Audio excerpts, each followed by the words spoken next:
ਮੱਸਾ ਮੱਸਾ ਸਾਡੇ ਕੋਲੋਂ ਪਰੇਡ ਮੁੱਕੀ ਸੀ ਲੀਟ ਵਾਲਾ ਪੰਗਾ ਹੁਣ ਕਿੱਥੋਂ ਆ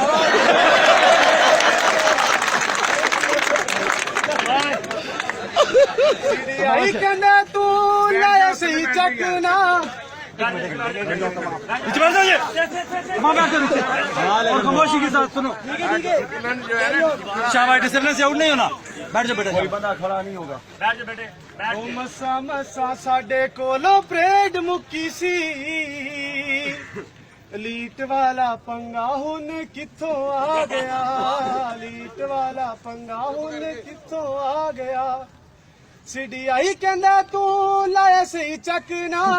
दाएं बाएं फिर तेरा हाले तक सटना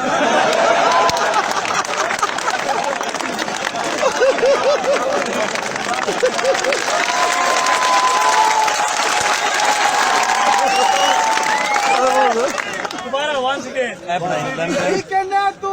लाया सही चकना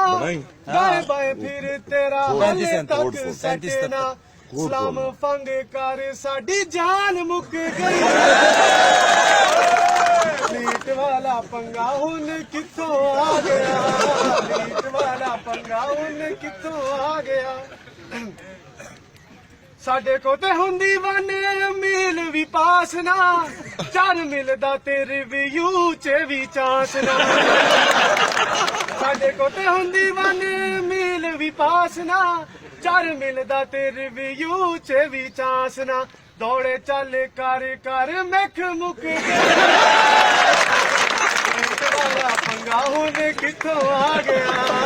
लीट वाला पंगा हुन कित्थों आ गया धुप नाल होया साडा बड़ा बुरा हाल वे जिन्ने इत्थे गोरे बस करीमा दा कमाल धुप नाल होया साडा बड़ा बुरा हाल वे जिन्ने इत्थे गोरे बस करीमा दा कमाल वे कुड़ियां च साडी पहचान मुक